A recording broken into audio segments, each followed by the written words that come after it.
여러분 안녕하십니까? 10월 25일 월요일 오늘 더 뉴스는 언제 봐도 늠름한 독도 풍경으로 문을 엽니다. 오늘은 1900년 10월 25일 독도를 울릉도의 부속섬으로 명시한 대한제국 칙령 제41호의 제정을 기념한 독도의 날이죠. 당연히 우리 땅인데 여전히 해외 사이트에는 동해는 일본해, 독도는 다케시마로 잘못 표기된 인터넷 지도 심심치 않게 볼 수 있습니다. 저희들로 스마트폰을 들고 잘못 표기된 지도를 신고하자고 독려하는 독립운동가들의 모습이 이색적이죠. 사이버 외교사절단 반크와 이재석 광고연구소가 진행하는 캠페인의 일환인데요. 광고 아래 있는 QR코드를 찍으면 독도, 동해 표기 오류를 제보하고 시정 요청 방법을 알려주는 반크 사이트로 연결된다고 하니까요. 작은 실천에 동참하시면 좋을 것 같습니다. 네, 잠시 뒤에는 다음 달 시행하는 새로운 방역 체계인 단계적 일상 회복의 청사진도 공개되는데요. 관련 내용 라이브로 전해드리고 전문가 분석도 들어보겠습니다. 오늘의 헤드라인 뉴스 먼저 전해드립니다. 오늘 오전 11시쯤부터 KT의 유무선 인터넷 서비스에 장애가 발생해 전국 곳곳의 가입자들이 이용에 큰 불편을 겪었습니다. KT 측은 네트워크에 대규모 디도스 공격이 발생한 것으로 파악돼 대응 조치를 진행 중이라고 밝혔고 경찰은 수사에 착수했습니다. 이재명 민주당 대선 후보가 경기도지사직에서 사퇴하고 본격적인 대선 행보에 들어갑니다. 이 후보는 그동안 공정의 가치를 뿌리내리기 위해 최선을 다했다면서 앞으로는 대한민국을 세계 표준으로 만들겠다고 말했습니다. 국민의힘 대선 주자들은 오늘 오후 대전, 세종, 충청 합동 토론회에서 맞붙습니다. 양강 주자인 윤석열 전 검찰총장과 홍준표 의원은 서로의 배우자까지 거론하면서 날선 공방을 이어가고 있습니다. 문재인 대통령이 오늘 국회에서 향후 국정운영 방안을 설명하는 마지막 시정연설을 했습니다. 남은 임기는 일상과 경제를 회복하는 데 최선을 다하겠다며 국회 초당적 협력을 당부했습니다. 대장동 개발 사업자 공모 지침서를 당시 이재명 성남시장에게 직접 보고했다고 일부 언론이 보도한 정모 변호사가 검찰에 소환됐습니다. 조사에 앞서 기자들과 만난 정 변호사는 그런 적 없다며 보도 내용을 부인했습니다. 정부가 오늘 단계적 일상 회복의 청사진을 공개합니다. 식당이나 카페 등의 운영시간 제한 완화와 이른바 백신 패스 적용 방안 등이 담길 것으로 보입니다. 코로나19 신규 환자는 1,100명대로 떨어졌습니다. 네, 코로나19 신규 환자가 휴일 검사 건수 감소의 영향으로 1,100명대로 떨어졌습니다. 정부는 9월 마지막 주 이후로 3주 연속 감소세가 이어져서 최근 확산 규모는 4차 유행의 초기인 7월 셋째 주 수준으로 낮아졌다고 평가했습니다. 단계적 일상 회복에 대한 기대감이 커지고 있는 가운데 정부가 오늘 단계적 일상 회복 청사진을 공개합니다. 정부의 발표 내용 들어보겠습니다. 네, 10월 25일 코로나19 감염병 정례 브리핑을 시작하겠습니다. 코로나19 예방접종은 지난 토요일에 접종 완료율 70%를 달성하였고 오늘 접종 완료자가 3,600만 명을 넘어섰습니다. 오늘 낮 12시 기준으로 1차 접종자는 4,080만 명으로 인구 대비 79.5%, 접종 완료자는 3,615만 명으로 인구 대비 70.4%입니다. 지난 금요일부터 18세 이상 접종 완료율이 80%를 넘었고 60세 이상도 90.7%에 이르고 있습니다. 현재 18세에서 49세 연령층의 2차 접종이 진행 중에 있고 10월 말까지는 상당 부분이 마무리될 예정입니다. 10월 마지막 주에도 약 260만 명의 2차 접종이 예정되어 있어서 18세에서 49세 연령층의 접종 완료율도 계속 높아질 것으로 기대하고 있습니다. 현재 12세에서 17세 소아청소년, 임신부 및 일부 추가 접종 대상군에 대한 사전 예약이 진행 중에 있습니다. 오늘 0시 기준으로 소아청소년은 95만 5천 명, 임신부 2,900명, 추가 접종은 약 81만 8천 명이 예약을 하셨습니다. 16세에서 17세 소아청소년의 사전 예약은 이번 주 금요일 10월 29일까지 진행이 됩니다. 오늘부터 고령층과 고위험군 대상으로 추가 접종이 시작이 됩니다. 2회 접종을 완료한 후에 6개월이 경과한 60세 이상 및 고위험군을 대상으로 추가 접종을 진행을 합니다. 특히 오늘부터 시행되는 추가 접종은 지난 4월 1일부터 1차 접종을 시작한 75세 이상 어르신과 노인시설 입소자, 종사자 중 2차 접종 후에 6개월이 지난 분들을 대상으로 진행이 됩니다. 추가 접종 대상자는 예약한 일정에 맞춰서 접종 기관을 방문하셔서 예방접종을 받아주시고, 추가 접종 의료기관은 코로나19 예방접종 시스템을 통해서 접종 대상자의 1, 2차 접종 이력, 추가 접종 백신 종류 등을 철저히 확인하여 안전하게 예방접종을 진행해 주실 것을 당부드립니다. 얀센 접종자를 포함해서 추가 접종 대상자의 확대 및 시행 계획에 대해서는 예방접종 전문위원회 심의를 거쳐서 이번 주 목요일경에 별도로 발표해 드릴 예정입니다. 다음은 미접종자의 1차 및 2차 접종 방법에 대해서 말씀드리겠습니다. 현재 18세 이상의 1차 접종률이 약 92%로 높은 참여를 보이고 있지만은 코로나19 감염 예방과 중증 사망 예방을 위해서는 아직까지 접종하지 않으신 분들의 접종을 당부드립니다. 18세 이상 중에서 1차 접종 미접종자라면은 사전 예약 없이도 위탁의료기관에 방문하시면은 당일 접종이 가능하십니다. 또 자녀 백신을 통해서도 언제든지 접종이 가능하도록 하고 있습니다. 또한 1차 접종 후에 예약된 날짜에 2차 접종을 받지 못해서 정해진 접종 간격을 넘겼다면 가급적 빨리 접종을 완료하는 것이 중요합니다. 1차 접종 후에 2차 접종 예약일이 지난 분들도 별도로 예약일 변경 없이 의료기관에 방문하시면 당일 접종이 가능하도록 하고 있습니다. 1, 2차 접종 간격이 지났는데 아직 2차 접종을 하지 않으신 분들께는 개별적으로 안내 문자를 발송하였으니 가급적 빨리 접종을 받으시기 바랍니다. 다음은 인플루엔자 예방접종 현황입니다. 오늘 0시 기준으로 인플루엔자 접종자는 총 653만 명으로 무료 접종 대상군 중에서 접종률은 약 44.8%입니다.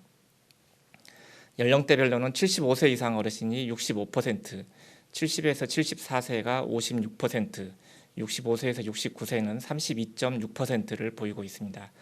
생후 6개월에서 만 13세까지 어린이는 2회 접종 대상자의 접종률이 46.2%, 1회 접종 대상자가 32.7%, 임신부는 35.4%의 접종률을 보이고 있습니다. 고령층이나 어린이, 임신부 등 접종 공고 대상 중에서 아직 인플루엔자 접종을 받지 않으신 분들은 접종 의료기관을 방문해서 예방접종을 받아주시기 바랍니다. 현재 코로나19와 인플루엔자 접종이 동시에 이루어지고 있는 만큼 접종기관은 인플루엔자 접종, 코로나 접종 대상자와 백신 종류를 확인해서 안전한 접종을 해주실 것을 거듭 당부드립니다. 지난 토요일 코로나19 예방접종 완료율 70%에 이어서 오늘 접종 완료자 3,600만 명을 넘어섰습니다. 추진단은 지난 1월 28일 코로나19 예방접종 계획을 발표하면서 코로나19 통제를 위한 접종률 목표로 70%를 제시한 바 있습니다. 이번 예방접종 목표 달성은 코로나19로 인한 위중증률, 사망률을 낮추고 단계적 일상회복으로 전환을 시작하기 위한 기반을 마련했다고 할 수 있습니다. 접종 완료율 70% 그리고 3,600만 명 접종 완료는 국민들께서 본인과 가족은 물론이고 공동체의 건강과 안전을 지키기 위해서 예방접종에 적극 동참해 주신 덕분입니다. 국민 여러분께 다시 한번 진심으로 감사드립니다. 추진단은 앞으로도 남아있는 18세에서 49세까지의 2차 접종 그리고 소아청소년과 임신부 접종, 추가 접종 등이 안전하게 진행될 수 있도록 최선을 다하겠습니다. 아울러 아직까지 접종을 하지 않으신 분들, 특히 코로나19 중증 위험도가 높은 고령층은 반드시 접종에 동참해 주시기를 거듭 당부드립니다. 단계적 일상회복으로의 전환을 앞두고 있지만 아직 긴장의 고삐를 늦출 수는 없습니다. 손 씻기, 마스크 착용, 충분한 환기 등 기본적인 방역 수칙의 준수는 여전히 바이러스에 대항하는 가장 강력한 무기입니다. 방역 수칙의 생활화로 단계적 일상회복을 안정적으로 준비할 수 있도록 함께 해주시기 바랍니다. 감사합니다. 네, 그럼 지금부터 기자님들 질문에 답변 드리는 시간 갖겠습니다. 네, 방역당국의 정례 브리핑 듣고 단계적 오셨습니다. 일상회복. 2시쯤에는 정은경 청장이 단계적 일상회복 청사진 직접 발표하는데요. 시작되는 대로 다시 연결하고 전문가 분석까지 좀 들어보겠습니다. 자, 다음 소식입니다. 오늘 낮 KT통신망에 장애가 생겨서 전국에서 인터넷과 카드 결제가 먹통이 되는 등 피해가 속출했습니다. KT 측은 대규모 디도스 공격이 발생한 것으로 파악됐다고 밝혔습니다. 취재기자 연결합니다. 강정규 기자. 네, 경제부입니다. 네, KT의 통신망장애 언제 발생한 건가요? 네, 오늘 오전 11시쯤부터입니다. KT에 가입된 스마트폰과 유무선, 인터넷 등이 먹통이 된 건데요. KT망을 쓰는 관공서와 회사의 업무도 차질이 빚어졌습니다. 일반 상점에선 신용카드 결제에 실패하거나 증권 거래 시스템에 장애가 일어나기도 했습니다. 기자들도 11시 10분쯤부터 인터넷 접속이 안 돼서 취재와 기사 작성 업무를 할 수 없었고요.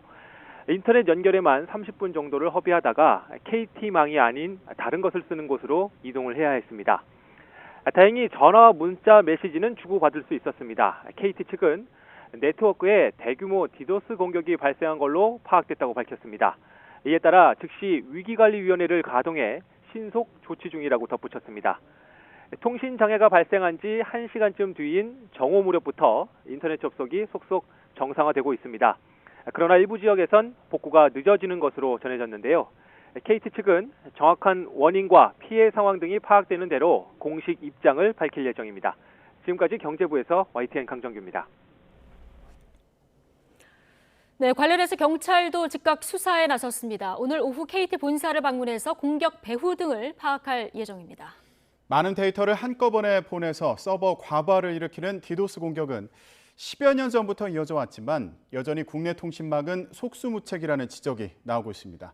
취재기자 연결해서 알아보겠습니다. 홍민기 기자.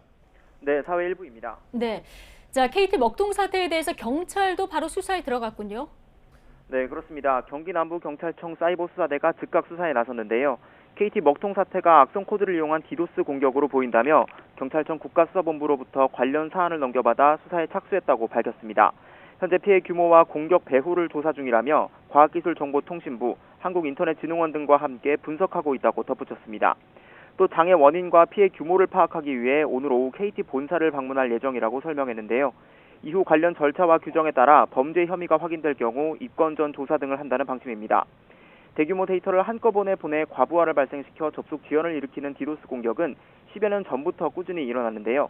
지난 2009년 이른바 77 디도스 사태가 처음 일어나 청와대를 비롯한 국가기관과 금융권 웹사이트의 서비스 이용이 중단되는 사건이 일어났습니다. 이를 시작으로 2011년에도 청와대, 외교통상부, 국가정보원, 통일부 등 모두 40개 기관이 디도스 공격을 받기도 했습니다. 이후에는 일반 PC 수만 대를 이른바 좀비 PC로 만들어 디도스 공격에 이용하는 등 일반인을 상대로 한 범죄로도 확대됐습니다. 피해는 10년 넘게 이어지고 있는데요. 앞서 지난해 11월엔 한국거래소 홈페이지가 디도스 공격으로 접속이 지연되는 등 불편을 겪었고 지난 3월엔 네이버가 디도스 공격을 받아 뉴스, 카페, 블로그 등 서비스에 접속 장애가 일어났습니다. 이처럼 디도스 공격이 처음 시작된 지 10년이 넘었는데도 대형 통신사와 포털 등에서 같은 피해가 속출하자 이른바 IT 강국이라는 지위가 허울뿐인 게 아니냐는 지적이 잇따르고 있습니다. 디도스 공격에 대응하기 위한 보안망 구축에 국가적인 투자를 늘려야 한다는 분석과 함께 공격의 배후부터 추적해 파악하는 것이 시급해 보입니다. 지금까지 사회일부에서 YTN 홍민기입니다. 문재인 대통령이 내년도 예산안을 설명하고 남은 임기 국정운영 방안을 설명하는 시정연설을 했습니다.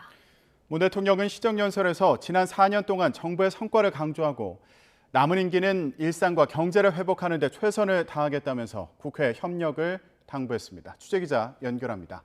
홍성기 기자. 네, 홍성기입니다. 네, 자 오늘 시정연설 문재인 대통령 임기 마지막 시정연설이죠? 네, 오늘 문재인 대통령의 시정연설은 임기 중 6번째로 마지막 시정연설입니다. 문 대통령은 시정연설 앞부분을 지난 4년 동안 이룬 정부의 성과를 강조하는 데 할애했습니다. 특히 임기 6개월을 남기고 마지막 시정연설을 하게 돼 감회가 깊다며 지난 임기 내내 국가적으로 위기의 연속이었다고 말했습니다. 취임 초에는 일촉즉발의 한반도 전쟁 위기 상황을 극복해야 했고 일본의 수출 규제를 비롯한 보호무역주의 등 급변하는 국제무역 질서에 대응해야 했다고 밝혔습니다. 또 최근에는 코로나 대유행에 맞서 국민의 생명과 안전을 지키는 데 모든 역량을 집중해야 했다고 말했습니다. 문 대통령은 아직 위기는 끝나지 않았다며 남은 임기는 마지막까지 위기 극복에 전념하겠다고 강조했습니다. 특히 코로나19로부터 완전한 일상 회복과 경제 회복을 이루는 데 최선을 다하겠다고 역설했습니다. 문 대통령은 또 내년 예산안도 위기 극복에 초점을 맞춰서 편성했다고 강조했죠.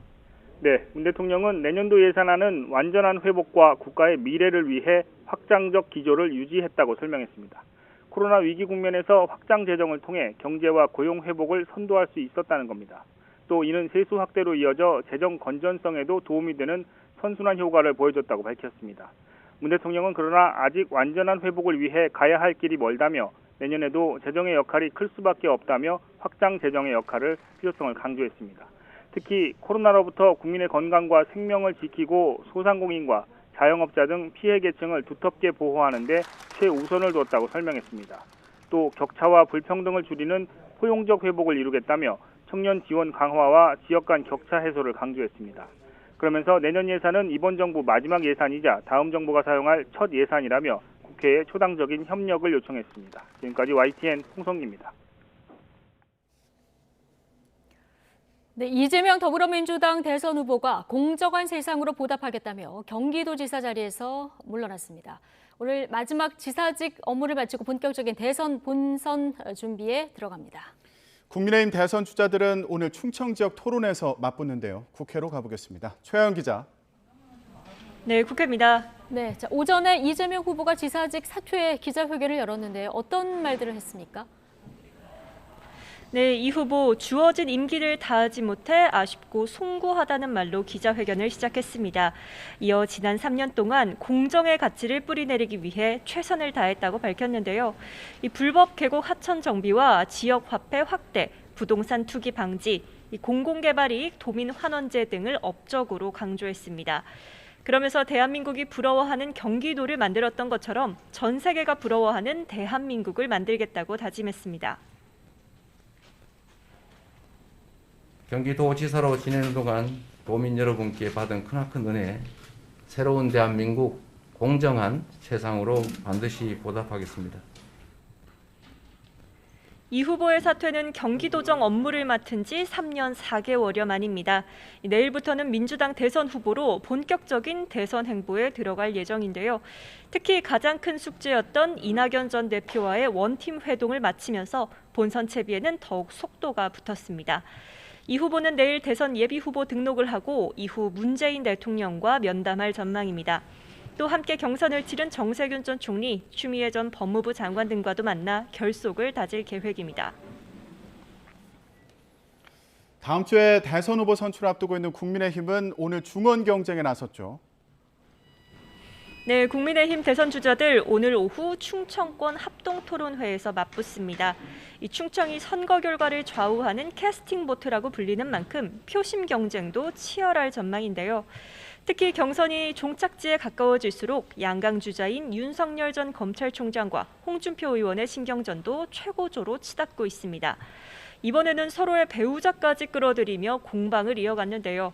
윤 전 총장이 어떤 분은 가족이 후원 회장도 맡는다며 홍 의원의 부인 이순삼 씨를 언급하자 홍 의원은 소환 대기 중에 공식 석상에 못 나오는 부인보다는 아름다운 동행이라고 맞받아쳤습니다.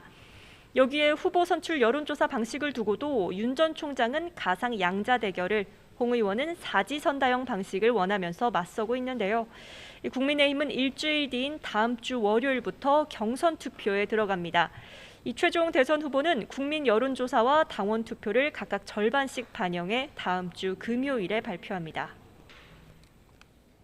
네, 앞서 전해드렸듯이 오늘 국회에서는 내년도 예산안과 관련해서 문재인 대통령의 시정연설도 있었는데 역시나 여야 반응은 엇갈렸죠? 네, 먼저 국민의힘 시정연설 시작 전부터 이 대장동 사건 관련 특검을 요구하는 단체 행동에 나섰습니다. 이 문재인 대통령이 본회의장에 들어가는 길목에 나란히 서서 이 손팻말과 현수막 시위를 한 건데요. 당시 상황 잠시 보시죠. 학생들요, 진짜 몸통 이재명을 수사하라! 수사하라! 수사하라! 수사하라! 김기현 원내대표는 오늘 시정연설에서 대장동 관련 단 한 번도 언급이 없었다며 이렇게 말했습니다. 했습니까? 이미 대장동 이재명 게이트를 뭉개고 가자, 범인을 숨기고 가자는 큰 방침이 여권 내부에서 모두 정해져 있다라고 저는 판단이 됩니다. 또 국민의힘은 문 대통령의 시정연설을 두고는 고장난 라디오처럼 자화자찬만 틀어댔다고 비판했는데요. 줄줄 새는 예산에 대해선 사과 한마디 없이 재정관리 계획도 함구한 채 과거를 미화하기에만 바빴다고 지적했습니다. 시정연설 내내 침묵으로 일관한 국민의힘과 달리 민주당은 문 대통령을 박수로 맞이했습니다. 특히 성공적인 코로나19 방역과 포용 성장을 언급하는 대목 등에서 17차례 박수로 호응했습니다. 다음 달부터는 이제 위드 코로나 시대에 맞게 사회적 거리 두기를 완화시켜서 우리 한계 상황에 내몰리고 있는 우리 중소자영업자들의 숨통을 틔울 수 있는 그런 반가운 말씀도 해주셨습니다. 송 대표는 또 민주당 정부의 성과를 잘 정리해줬고 OECD 최저 출산율이나 부동산 문제 등을 인정하고 과제를 제시해줬다고 평가했는데요. 아울러 이재명 후보가 지적한 지역화폐 예산과 관련해서는 21조 원에서 6조 원으로 축소됐다며 증액될 수 있게 적극적으로 심의하겠다고 밝혔습니다. 지금까지 국회에서 전해드렸습니다. 대장동 개발 의혹을 수사하는 검찰은 천화동인 4호 소유주 남욱 변호사를 어제에 이어서 재소환하고 당시 사업자 심사에 참여했던 정모 변호사도 다시 불러서 조사하고 있습니다. 유동규 전 성남도시개발공사 기획본부장을 고리로 한 뇌물 배임 혐의의 보강 수사와 함께 당시 성남시장이었던 이재명 민주당 대선 후보 측의 직간접적인 개입 가능성도 확인할 것으로 보입니다. 검찰청에 나가 있는 취재기자 연결합니다. 나행 기자. 네, 서울중앙지방검찰청입니다. 네, 검찰이 휴일인 어제에 이어서 핵심 관계인 소환 조사 계속 이어가고 있다고요? 네, 서울중앙지검 전담수사팀은 오늘 오전 핵심 인물 가운데 한 명인 남욱 변호사를 다시 불렀습니다. 남 변호사는 휴일인 어제도 화천대유 대주주 김만배 씨와 함께 검찰청에 불려 나왔는데요. 오늘도 유동규 전 본부장에게 700억 원대 뇌물을 약속하는 과정에서 어떤 역할을 했는지, 또 성남시 의회를 상대로 한 추가 로비 의혹의 진상은 무엇인지 묻는 기자들의 말에 아무 말도 하지 않았습니다. 검찰은 일단 남 변호사를 상대로 보강 조사를 거쳐 유 전 본부장에게 뇌물을 약속한 혐의를 받는 김만배 씨의 구속영장을 조만간 다시 청구할 방침입니다. 또 유 전 본부장 공소장에 담지 못한 배임 혐의도 계속 다듬어가며 남 변호사의 신병 처리 방향도 검토할 방침입니다. 그런데 오전 소환 대상에는 남욱 변호사, 또 유동규 전 본부장과 가까운 정모 변호사도 포함됐다고요? 네, 정모 변호사는 남욱 변호사의 대학 후배로서 대장동 민관합동 개발 당시 성남도시개발공사에서 사업자 선정 심사에 직접 참여한 인물입니다. 올해 초 성남도시개발공사 퇴직 전후엔 유동규 본부장의 자금 세탁용 회사로 의심받는 유원홀딩스에서 대표이사 직함도 달았습니다. 정 변호사는 최근 당시 성남시장이었던 이재명 민주당 대선 후보에게 대장동 개발 당시 사업자 공모 지침서를 직접 보고했다는 취지로 검찰에 진술한 것으로 알려졌는데요. 다만 오늘 검찰청에 출석하면서는 이 후보에게 직접 공모 지침서를 보고했느냐는 기자들의 질문에 그런 적 없다고 답했습니다. 하지만 이 후보 측의 개입 가능성을 의심케 하는 진술은 어제 참고인 조사를 받은 황무성 성남도시개발공사 초대 사장에게서도 나왔습니다. 지난 2015년 대장동 개발 사업자 선정을 앞두고 돌연 사임한 황 전 사장은 앞서 언론 인터뷰 등에서 자신이 직을 던지고 나온 건 유동규 전 본부장 측의 외압 때문이라고 주장해왔습니다. 이어 최근엔 유 전 본부장 측 인사로 알려진 당시 개발사업본부장 유모 씨가 지난 2015년 2월 6일 자신의 사무실로 3번 찾아와 사직서를 강제로 받아갔다는 구체적인 주장을 새로 내놨습니다. 황 전 사장은 당시 상황을 묻는 YTN 취재진의 질의에 유모 씨가 2015년 1월부터 윗선으로부터 자신을 그만두게 하라는 닥달을 당했고 그 윗선은 유 전 본부장과 정진상 당시 성남시 정책실장이었다고 주장했습니다. 정 전 실장은 현재 이재명 후보의 대선 캠프에서도 일하고 있고 이 지사의 측근으로 알려져 있습니다. 다만 이 지사 측은 당시 개발이익 배분과 관련한 사항 등을 보고받은 적 없고 황 전 사장의 거취 역시 논의한 적 없다는 입장입니다. 어떤 식으로든 수사기관의 사실관계 확인 과정은 불가피할 것으로 보입니다. 지금까지 서울중앙지검에서 전해드렸습니다. 네, 속보 한 가지 전해드리겠습니다. 앞서 오늘 낮 KT통신망에 장애가 생겨서 전국에서 인터넷과 카드 결제가 먹통이 되는 피해가 속출했다는 소식 전해드렸었는데요. 자, KT 발표 내용이 조금 전에 나왔습니다. 인터넷 접속 장애, 지금 디도스 공격 원인은 아닌 것 같다. 자, 이런 내용이 나왔습니다. 네, KT는 조사 결과 트래픽 과부하가 확인이 안 됐다 이렇게 밝혔는데요. 그러면서 DNS 응답 지연이 원인이라고 설명했습니다. 또 서버에서 인터넷 주소를 알려주는 작업이 지연됐다면서 정확한 원인이 파악되는 대로 입장을 밝히겠다고 전했습니다. 네, 일단 KT는 디도스 공격은 원인이 아닌 것 같다 이렇게 밝히고 있습니다만은 지금 경찰 조사도 시작이 됐죠. 네. 자세한 소식은 들어오는 대로 저희가 다시 전해드리도록 하겠습니다.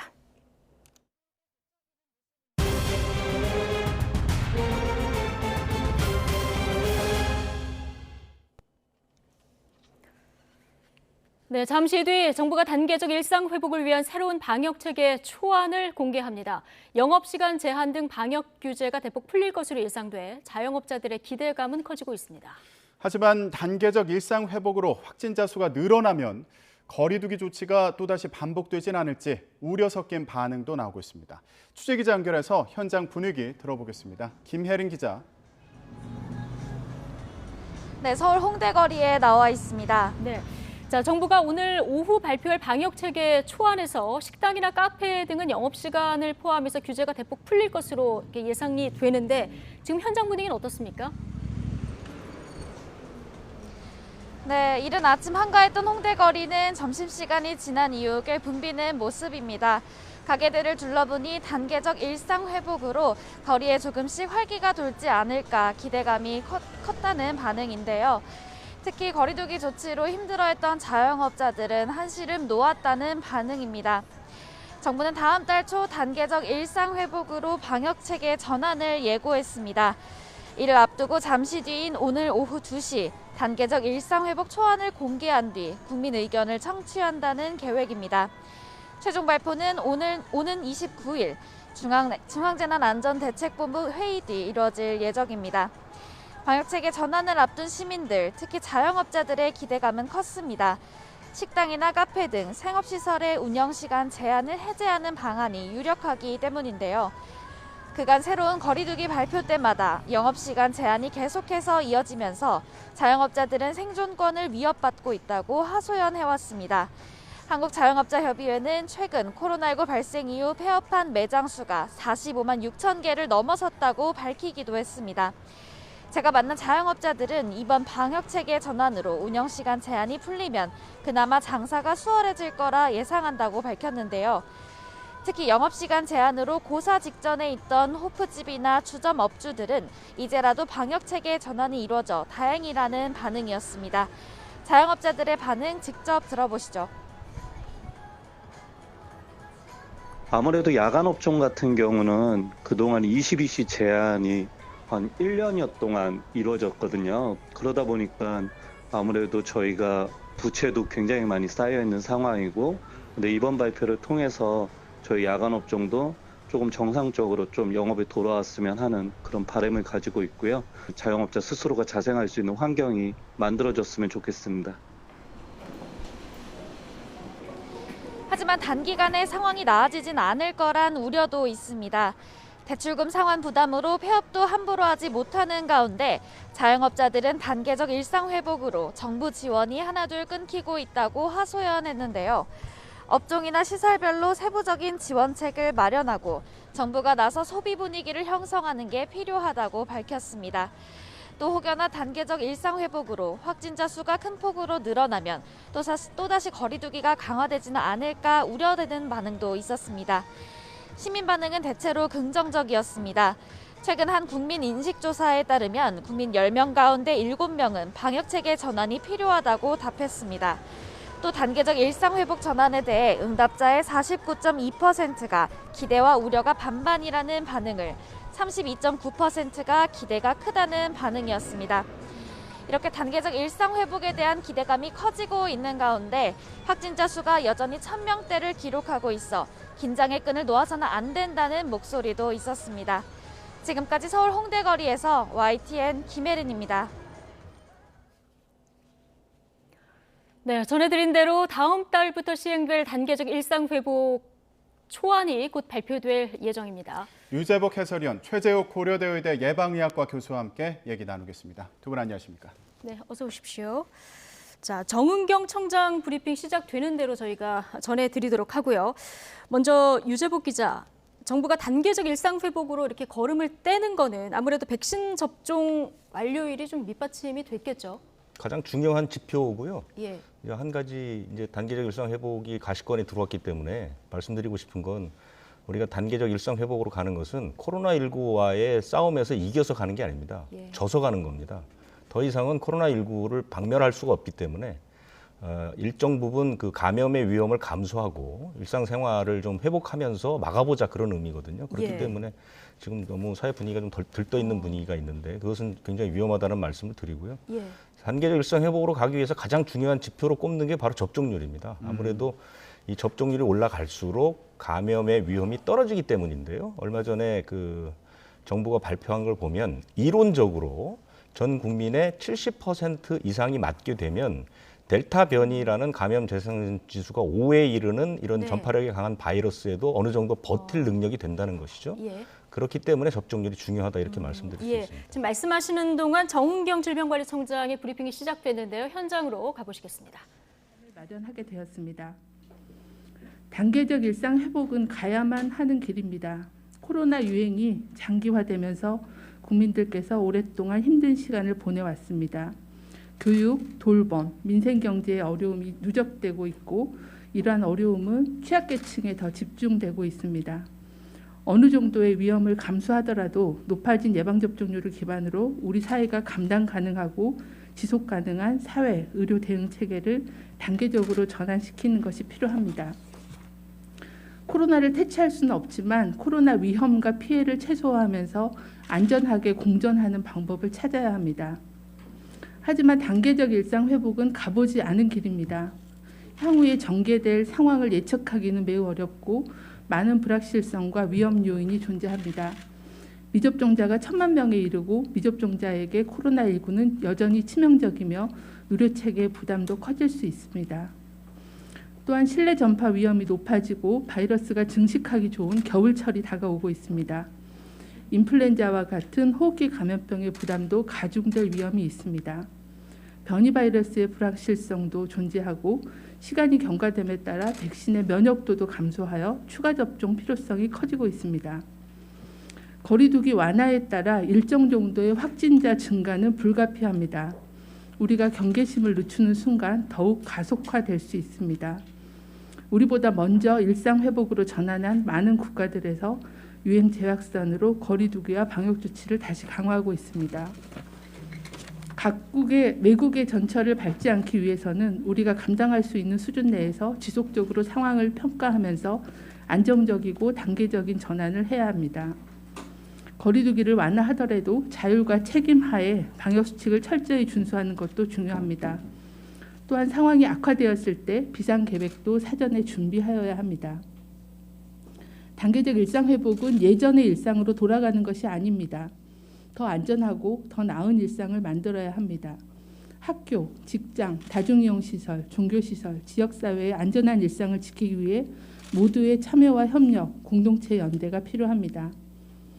거리두기가 완화되면 미접종자들이 감염에 노출될 위험이 커지게 됩니다. 특히 60대 이상 고령층 기저질환자들께서는 접종을 받아주시기를 당부를 드립니다. 또한 상반기 우선 접종 대상자께서는 면역 감소로 돌파 감염이 증가하고 있어 추가 접종을 받아주시기를 당부를 드립니다. 마스크 착용, 손 씻기, 실내 환기, 아플 때 검사 받기 등 개인 방역 수칙은 습관화, 생활화 해주시기를 요청을 드립니다. 지금까지 잘 해오신 것처럼 소중한 일상과 일터를 지키기 위해 개인 방역 수칙을 더 철저하게 지켜주십시오. 예방접종자도 반드시 준수해 주시기를 부탁을 드립니다. 정부는 접종률을 최대한 높여나가고 추가 접종도 신속히 추진하겠습니다. 이상 반응에 대해서는 코로나19 백신 안정성위원회를 구성하여 독립적이고 전문적으로 조사하고 소상히 설명드리고 지원하겠습니다. 중증 환자를 중심으로 의료 대응 체계를 보강하고 재택치료를 확대하면서 의료 자원 이용도 효율화하겠습니다.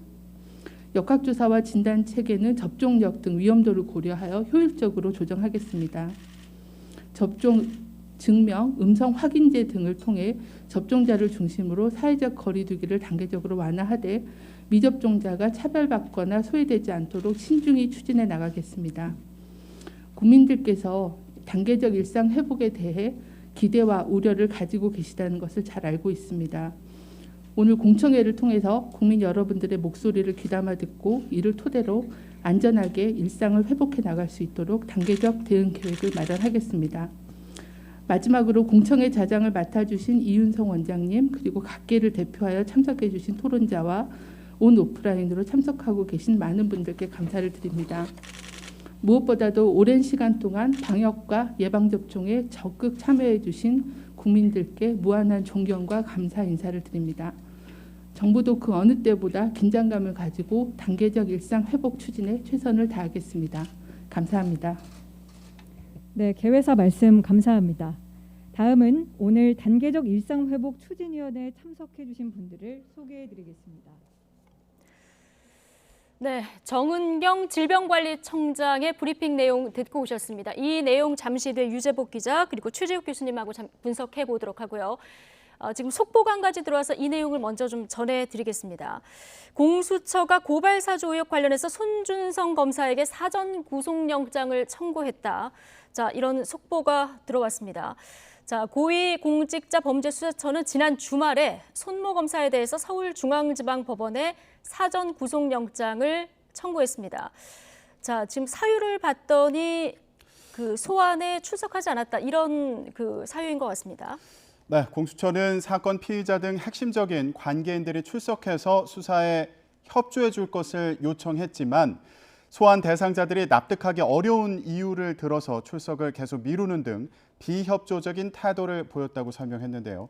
또 핵심 사건 관계인의 출석 조율 여부나 그 일자 등과 관련해서 일부 오보도 있어서 공보심의협의회의 의결을 거쳐서 이렇게 영장 청구 사실을 공개한다고 밝혔습니다. 네, 자, 공수처가 고발 사주 의혹 관련해서 손준성 검사에 대해서 사전 구속영장을 청구했다는 속보 전해드렸고요. 이 소식은 더 전해지는 대로 저희가 정리해서 다시 전해드리겠습니다. 네, 지금부터는 다시 유재복 해설위원과 최재욱 고려대 의대 예방의학과 교수와 함께 단계적 일상 회복 이 초안 관련해서 얘기를 더 나눠보도록 하겠습니다. 자, 계속 얘기 나눠보도록 할 텐데요. 최재욱 교수님. 조금 전에 이제 유재복 기자가 우리가 코로나에 이겨서 지금 이쪽으로 가는 게 아니라 져서 가는 거다 이런 얘기를 했는데요.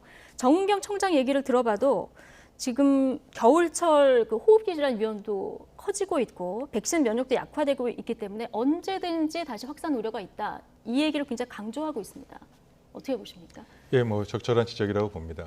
아직 코로나19를 완벽하게 통제하기는 어려운 상황이라는 것은 과학자들이나 의료계 다 동의하고 있습니다.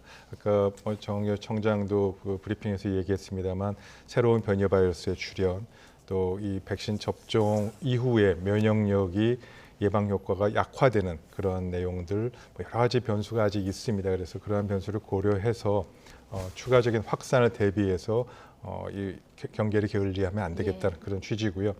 아직도 전반적으로 예방접종을 조금 더 강화하고 또 부스터샷 백신 접종 또 추가적인 변이 바이러스에 대한 전 세계적인 모니터링과 유입을 차단하기 위한 노력들 이런 부분들이 같이 병행하면서 좀 더 이 위드 코로나 부분을 진행해야 되는 부분은 필수 불가불하다 그렇게 말씀드릴 수 있습니다. 네, 이제 오늘이면은 단계적 일상 회복 관련된 그 방안의 초안이 공개될 걸로 보이는데 핵심적인 내용을 짚어보면 뭐가 있을까요?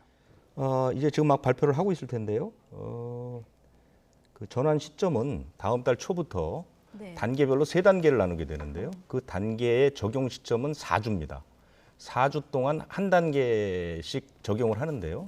거기에 2주의 유예 기간을 둡니다. 그래서 4주 동안 시행을 해보고 1단계가 11월 초부터 한 달간 시행이 되고 상황이 원하는 대로 이제 흘러가게 되면 발생 상황이나 전체적으로 흘러가게 되면 바로 이제 2단계로 가게 되는 것이고 또 3단계로 가게 되는 것입니다. 그런데 상황이 좋지 않다면 2주 정도의 유예 기간을 둘 수 있는 것으로 되어 있고요. 전환 기준을 말씀드리면 예방 접종 완료율이 이제 1단계의 이제 기준을 말씀드리는 겁니다. 1차 70% 그러니까 접종 완료율이 70%를 넘어갔을 때 1단계에 적용을 하고요. 예방 접종률이 80%를 넘어가게 되면 2단계 적용을 하게 되는데 지금의 접종 속도로 보면 11월 중순쯤이면 80%를 넘어갈 것으로 보입니다. 예방 접종률만 놓고 보면 그러니까 12월 1일부터 2단계에 들어가는 건 문제가 없을 것으로 보이고요. 주간 중증 환자와 사망자 규모를 보게 됩니다. 그런데 그것은 대체적으로 어떤 정도의 규모인지는 이번 초안에서는 나오지는 않았습니다. 아마 이제 다음 이번 금요일에 발표할 때 들어갈 것 같고요. 그 외에 지금 오늘 발표를 하고 전문가들 의견을 더 듣는 거죠? 오늘은 이제 그렇습니다. 공개 토론회이기 때문에요.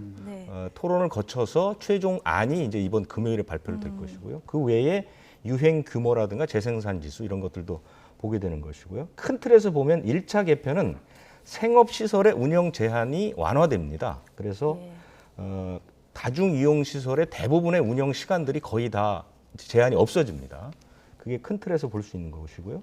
2차 개편은 대규모 행사를 허용하게 됩니다. 그때부터는 이제 큰 규모가 큰 행사들도 다 이제 참여할 수 있는 것이고 3차 개편이 되면 사적 모임 제한을 완전히 해제합니다. 이렇게 이제 세 개의 단계를 나눌 수 있고요. 특히 이제 우리들이 관심이 많은 게 사적 모임인데요. 사적 모임은 1, 2차 개편, 그러니까 다음 달부터 시작될 1차와 그 다음 달에 시작될 2차 개편 때는 접종과 무관하게 10명까지 가능합니다. 이건 지역별 그 차등이 없습니다. 지역에 상관없이 백신을 접종했든 하지 않았든 10명까지 모일 수 있습니다.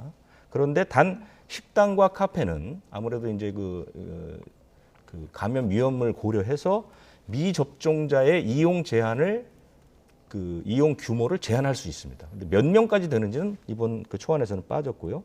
3차 개편이 되면 사적 모임 인원 제한은 없어집니다. 완전히 없어집니다. 예, 완전히 없어집니다. 큰 틀에서 보면 그렇게 보실 수 있고요. 지금 이 초안에 여러 가지 이제 이것이 다 이제 다중 이용 시설들이거든요. 음식점 카페에도 시간 제한이 없고요. 영화 관람도 시간 제한이 없고 접종자가 그 영화를 보러 가게 되면 그 접종자 일행은 다 같이 앉을 수 있고요. 팝콘이나 음료도 허용이 됩니다. 헬스장도 이것은 이제 약간 그 다중 이용 시설의 감염 위험도에 따라서 그룹으로 나눴을 때 헬스장은 2그룹 정도가 되는데요. 여기는 이제 접종 증명서라든가 음성 확인서, 그러니까 접종했다는 증명과 아니면 PCR 검사에서 음성이 나왔다는 확인서를 갖게 되면 뭐 이용이나 샤워 이런 것도 다 가능하게 되고요. 야구장은 어떻게 되냐면 접종 구분 없이 정원의 절반은 관람할 수 있습니다. 그러니까 뭐 2만 명 정도가 수용된다 하면 10,000명 정도는 접종에 관계없이 관람을 할 수 있는데요. 접종자 전용 구역이라는 것을 만들어서 이곳에서는 음식을 먹을 수 있습니다. 음식을 먹을 수 있고요. 정원의 100% 그러니까 백신을 접종하신 분들은 그 구역 내를 가득 차도 아무 문제가 없다는 것이고요. 그다음에 조금 전에 말씀드린 10명까지 사적 모임이 가능하다. 큰 틀에서 이렇게 볼 수 있습니다. 자, 확산 없이 지금 정리해 주신 이 내용대로 일상으로 회복을 할 수 있으면 가장 좋은 방법이겠습니다만은 안전하게 공전하는 방법을 찾아야 한다. 정은경 청장도 조금 전에 이제 이 얘기했는데 이 정도 단계적 완화해서 가는 방법 정도면 크게 문제가 없을까요? 예, 전문가들이 이제 같이 고민해서 정부 방역위원회 같이 논의해서 만든 부분이 대체로 전부 다 동의하고요. 그 단계적이라는 게 일방 방향은 아닙니다. 그러니까 완화되는 걸로 가더라도 상황이 여의치 않으면 잠시 유예하거나 혹은 더 강화할 수도 있는 그 유연한 시스템이다라는 점을 같이 좀 국민들께 이해해 주시면 좋겠고요. 아까 여러 차례 말씀드렸습니다만 주간 방역 위험도, 위중증 환자 수 이런 부분들을 보면서 이런 부분들이 지금의 이 완화된 부분이 더 악화될 수 있겠다라는 부분이 객관적인 증거 확보된다면 다시 완화를 다시 좀 강화하거나 그렇게 할 수 있다는 점도 같이 고려해 주셔야 될 것 같고 그러한 변수는 아직 충분히 있기 때문에 그 점을 좀 이해해 주셔야 될 것 같습니다.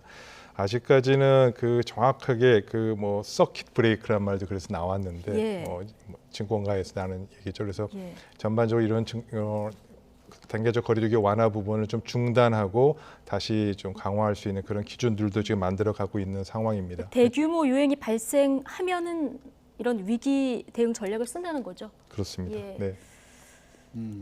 그러면은 이렇게 완화했다가 상태가 좀 안 좋아졌다고 판단해서 갑자기 강화하는 게 또 가능할지 이 부분에 대해서 의문을 제기하기도 하거든요. 어떻게 보세요? 네, 그 부분은 그래서 지금 저도 다시 강조해서 말씀드렸다시피 그러할 수 있다는 부분을 염두에 두셔야 될 것 같고요.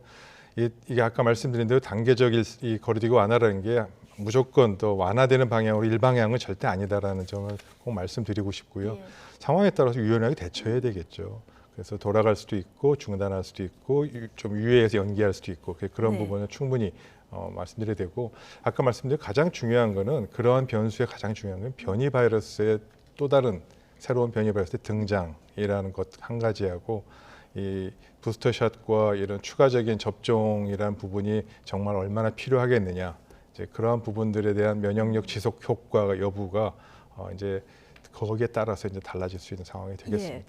조금 전에 말씀해주신 서킷 브레이커, 이 위기 대응 전략까지 안 가면 제일 좋겠습니다만은 가게 될 경우에 이 조치를 발동할 때 기준선이 있어야 되지 않겠습니까? 네, 그 기준도 이번에 초안에 포함이 됐습니다. 그래서 첫 번째는 중환자실과 입원 병상 가동률이 80%를 넘었을 때, 지금 현재는 한 40% 정도 됩니다. 예. 그런데 이것이 이제 80%를 넘었을 때 이 이른바 서킷 브레이커라는 걸 검토하게 되고요. 그다음에 이제 주간 위중증 사망자가 크게 늘어났을 때 몇 명이라는 것은 초안에 빠져 있지만 어쨌든 위중증이나 사망자가 크게 늘어날 경우에 검토할 수 있고요. 그다음에 마지막으로 유행 규모가 급증한다. 이것은 하루 확진 환자 수가 되겠는데요. 지금 전문가들 사이에서는 뭐 여러 가지 의견들이 나오고 있고 만약에 이게 그 단계적 일상 회복으로 가게 되면 뭐 하루에 10,000명도 나올 수 있다. 뭐 심지어 90,000명도 나올 수 있다. 이렇게 여러 가지 얘기가 나오는데 얼마 전에 그 국민들을 상대로 해서 그 여론조사를 했거든요. 그래서 예. 단계적 일상 회복으로 갔을 때 당신은 하루에 환자가 몇 명까지 나왔을 때 수용할 수 있겠느냐, 어느 정도 감내할 수 있겠느냐 물어보니까 1,000명에서 2,000명. 그러니까 국민들이 바라보는 하루 확진 환자 수는 굉장히 보수적이거든요. 그런데 만약에 하루에 5,000명, 7,000명 이렇게 나오게 되면 이제 이런 부분들에 대해서 어떻게 검토할지를 좀 고민해야 될 것으로 보입니다. 네, 국민들의 시각이랑 그리고 이 거리두기를 좀 완화했을 때 단계적 일상 회복을 시작했을 때 발생 가능한 그 확진자 수가 굉장히 차이가 큰 것 같은데 이 확진자 수뿐만 아니라 이제 위중증이나 사망자 수도 봐야 된다고 하지 않습니까? 그런 경우에도 이게 결국에는 위중증이나 사망자 수도 계속 증가할 수 있는 거 아니냐 이런 시선도 있더라고요. 꼭 그렇지는 않습니다. 지금 현재 우리나라 전체 코로나 발생 이후에 사망률이 0.79%고 또 그 금년 1월 이후부터는 계속 감소해서 0.3%로 내려오고 있지 않았습니까? 또 백신 접종이 효과입니다. 백신 접종으로 인해서 감염은 설사 되더라도 위중증이나 사망으로 가는 것은 충분히 낮추는 것은 그건 뭐 과학적인 명백한 사실이어서 사망률 낮추고 있고요. 다만 신규 확진자 수가 1,000명, 2,000명이 아니고 10,000명, 20,000명으로 해서 모수가 커지면 그에 비례해서 사망자나 위중증 환자도 늘어날 수 있겠다는 그런 점을 이제 고려는 할 필요는 있겠죠. 네, 그렇게까지 이제 되는 상황을 고려해서 뭐 여러 가지 서킷 브레이커나 이런 부분을 좀 말씀드린 대로 장치를 도입한 것이고요. 대부분은 그 정도까지는 가지 않을 것 같다라는 전망이지만 그럼에도 불구하고 그런 안전장치를 마련해서 위드 코로나 이 단계적 일상 회복을 추진하는 것이 현재로서는 타당하다고 보입니다. 예. 자, 이제 재택 치료도 확대될 수밖에 없는 상황인데요. 지난주에 재택 치료받다가 병원을 못 찾아서 중간에 숨지는 안타까운 일이 있었습니다. 이 관련한 대책도 정부에서 마련하고 있죠. 네, 재택 치료도 이번에 초안에 담겨 있어요. 그래서 지금 그 하루 확진 환자의 40% 정도까지는 재택 치료를 하겠다는 목표를 가지고 있습니다. 얼마 전에 서울시가 발표한 건 30% 정도였는데 그거보다는 규모가 좀 커졌고요. 대상자는 무증상 경증 확진 환자 이렇게 씁니다. 그러니까 증상이 없거나 그 증상이 약한 확진 환자인데 뭐 예외가 되시는 분들은 연세가 많거나 기저질환이 있거나 뭐 면역이 떨어지거나 그다음에 이제 주거하는 곳이 뭐 고시원이라든가 이렇게 여러 사람이 모여 사는 곳은 재택 치료가 좀 어렵고요. 의사소통이 잘 안 되는 분도 사실 좀 어렵겠죠. 그런 분들은 생활치료센터에 가서 이제 격리하시는 게 훨씬 나을 것 같고요. 그리고 지자체별로 재택치료 관리팀이라는 게 신설이 됩니다. 그래서 이 재택치료 관리팀에서 환자를 어떻게 돌볼 건지, 어떻게 격리할 건지 이 두 파트로 나눠서 이제 관리를 하게 되고요. 조금 전에 얘기하신 게 이제 가장 핵심입니다. 재택 치료를 받다가 갑자기 증상이 나빠졌을 때 어떻게 할 것이냐. 이 부분에 대해서는 그 전체적으로 이제 그 시스템 자체는 갖춰놨는데 저번 주에 있었던 그 서대문구에 그 돌아가신 분은 사실은 그 부분이 이제 지금 문제가 되고 있는 것이죠.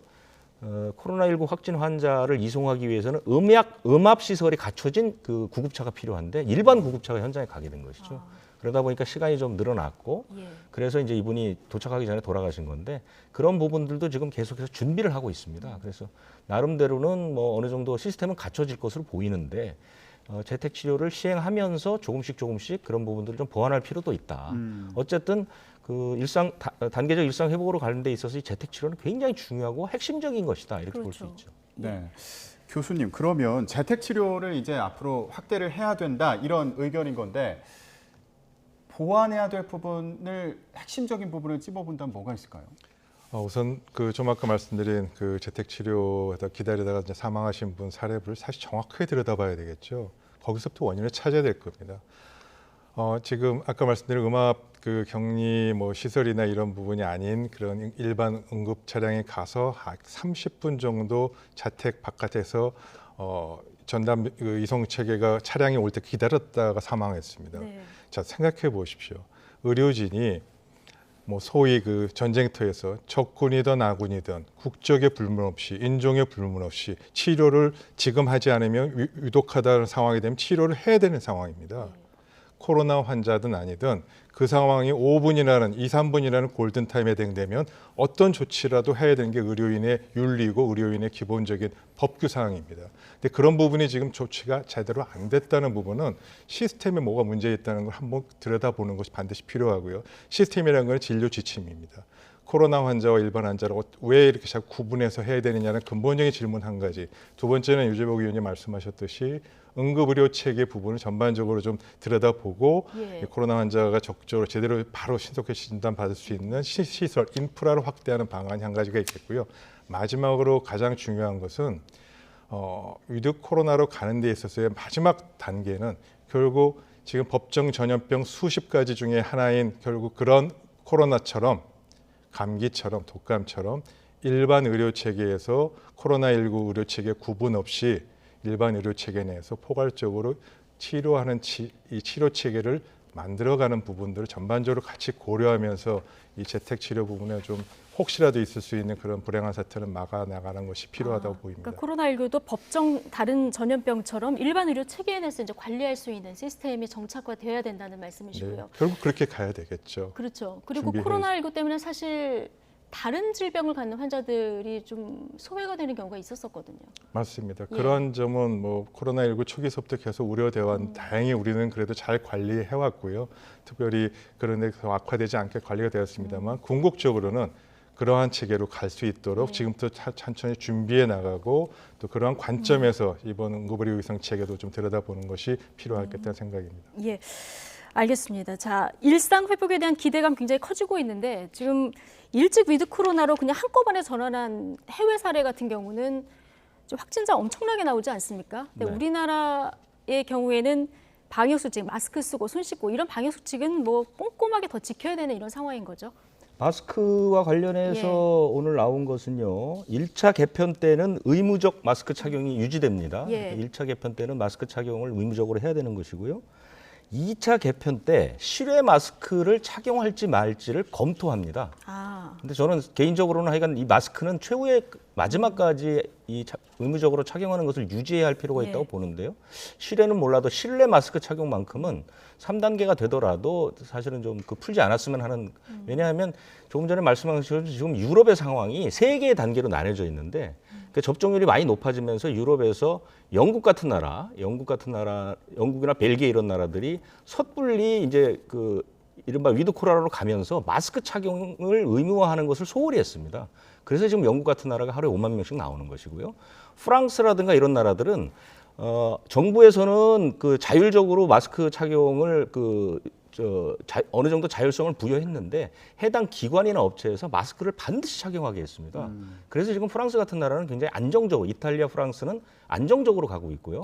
마스크도 제대로 쓰지 않고 접종률도 낮은 나라들, 러시아라든가 뭐 라트비아 이런 나라들은 지금 거의 무슨 창궐 수준이거든요. 예. 그렇기 때문에 백신 접종률이 높아지고 위드 코로나로 가는 과정에서 마스크 착용은 굉장히 중요한 키워드가 될 것이다. 저는 그렇게 보고 네. 있습니다. 마스크 착용은 가장 마지막까지 좀 보수적으로 접근해야 된다는 말씀 들어봤고요.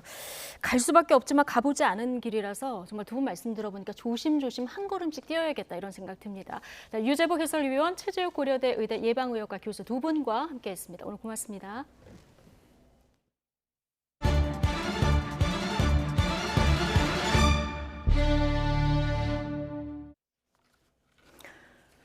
네, 더불어민주당과 정부가 내일 금융당국의 가계부채 관리 방안 발표를 앞두고 신용대출 한도에 일부 예외를 두는 등 세부 보완 대책을 최종 협의했습니다.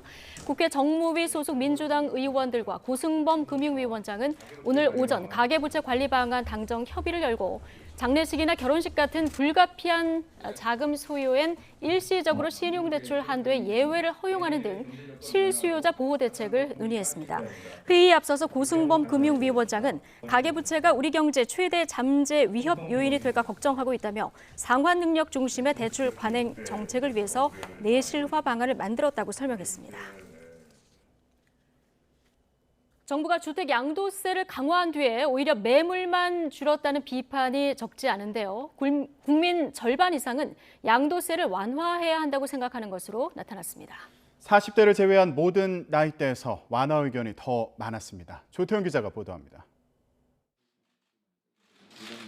지난해 7월 문재인 정부는 다주택자에게 부과하는 양도소득세 세율을 강화하는 대책을 발표합니다. 1년에 가까운 시간을 줄 테니 집을 팔라는 뜻이었습니다.